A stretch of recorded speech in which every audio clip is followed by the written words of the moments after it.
Hey Playas, how you doing? Welcome back to Playas Guide. As mentioned in last week's episode, I'm going to be discussing the video game collecting bubble, or more specifically, retro gaming.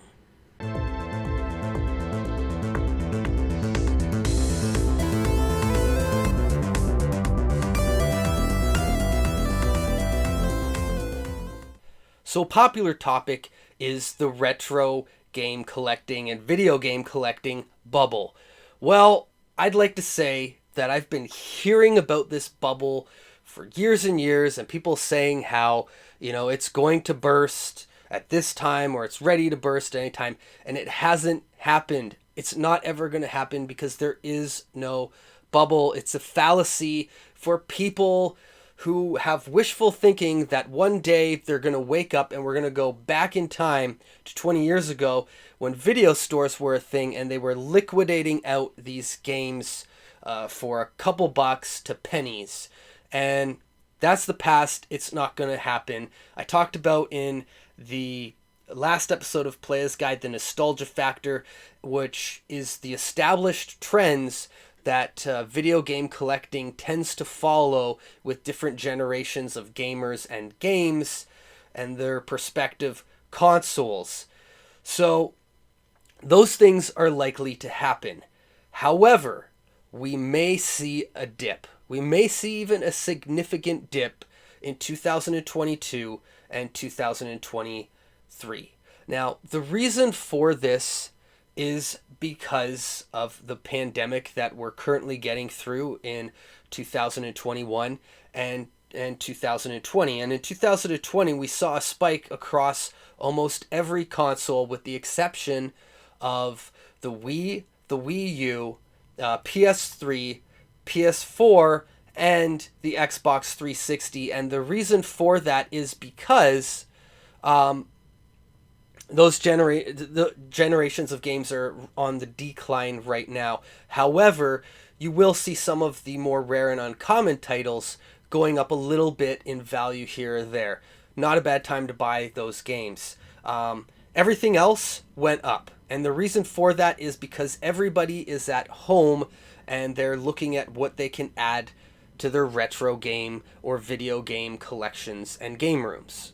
So here's where the market could take a downturn for video games, and it could be an excellent opportunity for some people to cash in and get some of those rare, or get a good deal on some games that they're looking for, and that is if there is a market correction. The global economy right now is going pretty strong, and economists didn't think that it would be, so they're predicting a recession.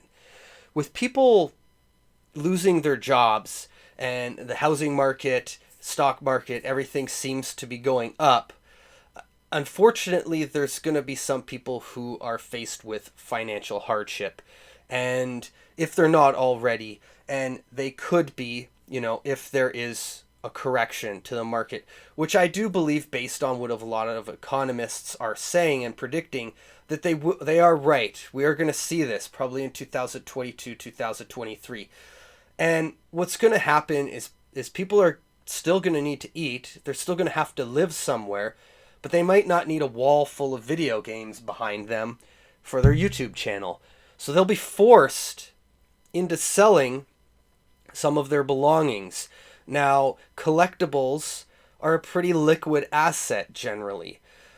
So if enough people are faced with financial hardship and have to sell, popular collectibles like video games, which, when I worked at the game store, sometimes people are tight for money. That's what they come in with. They come in with their game collection for the previous generation. They got some pretty good stuff. Maybe they don't want to let it go necessarily, but they do, because they would rather have the cash. So that could happen. And if that does happen, that's where we're going to see a dip or a decline in the prices.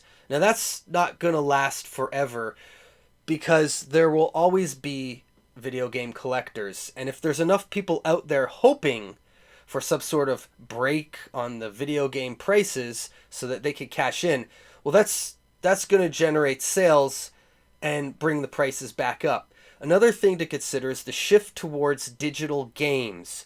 As game companies and publishers push towards physical releases because they're basically free to produce. You know, if cartridges went to disc because disc was cheaper, having no physical media at all would obviously be the cheapest means of distributing a game.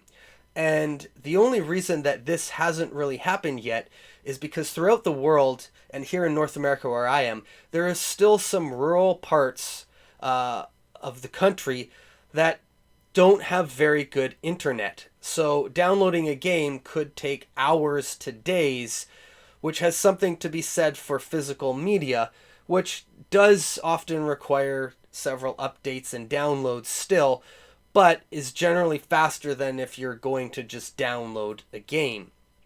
So that's why things like Stadia, Google Stadia, has struggled. And it is a good idea. It was a bit early. But I do think Stadia might have a chance to come back at some point. I have seen ads here and there, so they're not down and out. But they were too early too soon, whereas other game companies, what they're doing is making a gradual transition so that gamers, feel accustomed to downloading a game day one to their console, and then, they have the option to pre-order a physical disc or not. And especially things with COVID where everybody's staying home, they may not want to go out or may not have had the option to go out and pick up a physical release. So there's always going to be people, though, that want physical copies, want something to display in their game room.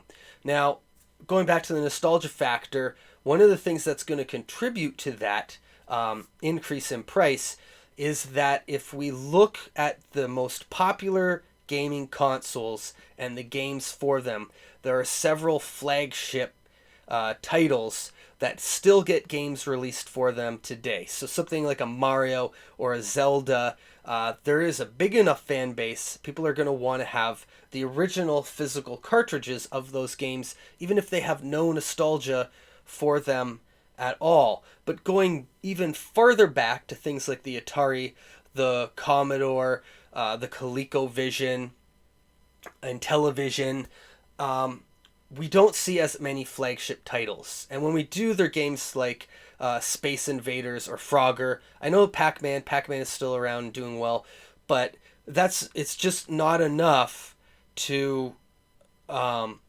generate new games, especially when those arcade games were shorter and didn't hold up as well as something like Super Mario Bros. 3 on the NES or The Legend of Zelda, which I believe does still hold up today. So it's very hard for newer generations to get interested in those games, which is why we're not seeing as much of interest and price increase with some of that older stuff pre-NES. And you got to remember that they were also printing so many of these games at the time that it caused a video game market crash. Kind of like they're talking about the banks printing too much money right now could cause a market correction in the world's global economics. So because of that, because there was an abundance of those games that they had to do like an Atari landfill thing, and Nintendo came out so strong, really built a legacy and some really solid flagship titles. We'll see Mario games and Zelda games in the future. I'm sure we'll see another Metroid game at some point. GTA, Halo, we'll see more of that. I know we haven't seen as much of it in the past few years, but I would not count them down and out at all. So even some of those more recent consoles like the PS1, PS2, Xbox will recover if something like that were to happen. Otherwise, in the long term, prices will stabilize a little bit for consoles. They may not continue to just increasingly spike and spike and spike, but they will go up over time. So I do think video games are a good investment. One thing that we will see go up is a lot of the more rare games and the sealed and graded games too. Digital, I think, is a good thing for that market because it becomes even more collectible. Now, I did want to mention that I saw a few YouTubers had videos out already covering the retro gaming bubble, and I feel like my opinion vastly differs from a lot of them. I did see a few which I would give credit to, where they did say that there is no retro gaming bubble, and over the long term they do believe it'll go up. And I think those people are right and very much in tune with what's going on in the retro gaming market. Now, I don't want to mention any names or anything like that because I'm not looking to diminish anybody's content or shit on any channels. That's not what we do on Playas Guide, because they may have other content that I do enjoy and do agree with. But with terms of the retro gaming bubble, I did see one content creator talking about how if there were 5 copies of Earthbound at a convention and one seller were to sell the game for $150, well, then all the other sellers would have to do that and the price would come down. And that's absolute horseshit. That's not going to happen. Most of these sellers are basing their prices off of things like Game Value Now or price charting or previous sales on eBay, and in many cases they're jacking them up because they know people are going to a convention with money, cash in hand, ready to spend on games. You know, it's an event for them to go to, and you know, they're gonna eat and drink, they're gonna buy games, and they're gonna maybe meet up with people and partake in activities, and probably have to travel there and find accommodations. So people are going to these events with money. That's part of what it is. So that would definitely not affect it at all. That would just be, I would think, maybe a reseller at the end of a convention trying to make a quick buck to sell an expensive game, maybe to recoup costs or just to get some extra cash in their pocket. Another YouTuber I saw was talking about the GameCube and specific games that they owned and how they had gone up in value and how those games will maintain their value, but a lot of other games won't. And this is another thing that is a very narrow perspective.